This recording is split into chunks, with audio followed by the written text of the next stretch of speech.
Welcome back to Season 3 of LoreScape.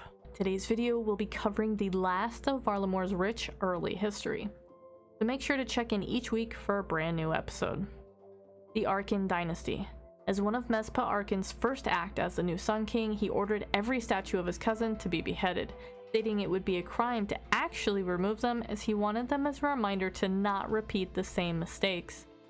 King Kardes III sent the royal accorded twill to be displayed in the Grand Museum of Varlamore against his people's protests in hope of repairing their broken past. The envoy, however, accidentally lost the accord at sea, and there it remained until Archer Hosidius discovered it.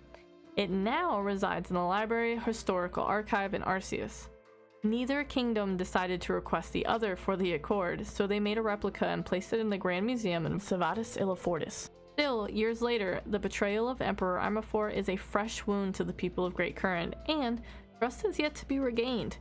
It does appear that Mezpa's great-granddaughter, Ziani Arkan, is eager to ease the tensions between the two during her visit to Great Current. Contact with the mainland. Since Varlamore's founding, travel has been heavily restricted, with only a select few being able to come and go.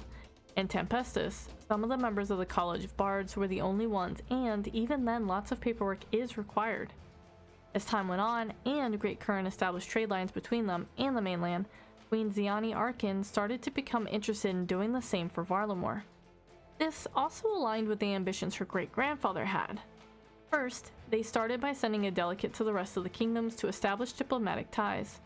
The delegation comprised of Prince Itzla Arkan, Servius, the Teocon priest of Ralos, Ennius Tullus, and Furia Tullus, the Tullus twins, along with the 6 knights of Varlamore. Unfortunately, there was an attempt to assassinate the Teocon, but was foiled by an adventurer who happened to learn of the delegation's arrival. This led to them signing a treaty, and Varlamore became open to the mainland for the first time. Twilight Emissaries.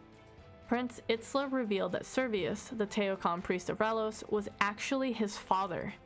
Only one of the delegation knew of the overseas visit, thusly tasking them with finding who tried to assassinate Servius. After finding evidence that it was Vellum, Ennius Tullus promptly killed him. This didn't sit well with the adventurer though, as Vellum didn't have a chance to explain himself before being cut down.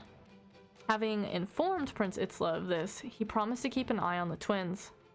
He then spoke of the Twilight Emissaries, a cult dedicated to the Old One's final dawn, bringing about the end of the world. This is when cultists stormed the palace, and even though they were held back, keeping any of them from entering, Servius was gravely injured and Metzli was missing, which indicated a much deeper plot. The prince insisted on going undercover, against the queen's wishes, to infiltrate the cult, tasked with passing the cult trials held in the Tower of Ascension to join their ranks. At the Twilight Temple, he discovered, with the help of the adventurer, that Metzli was in fact the augur or leader of the cult. During the initiation, she reveals that they believe the Tullus twins to be the mortal forms of Reynos and Ranul. The cult's ultimate goal is to find Makaharo, a location said to be at the center of the world where Reynos and Ranul will reach out and unite to bring about the final dawn. Once a part of the cult, the prince and the adventurer are tasked with exploring Kapoyoik, which is a ruined fortress of the Old Ones found beneath the Twilight Temple. They believe it hides secrets related to Makaharo. At the bottom of the tower is a guardian, a powerful frost naga named Amaxalal. She deems humans unworthy, stating that the Mokaioro, or Talati Archive, is not a place for humans. Having been followed by Metzli and the Tullus twins, the prince is teleported away and quickly follows suit to avoid Amaxalal's wrath.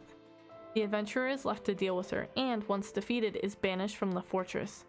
Reporting back to Servius at the Sunrise Palace, he believes that the Mokaharo is not a place that can be reached and will inform the queen, assuring the adventurer they will deal with the cult when the time comes.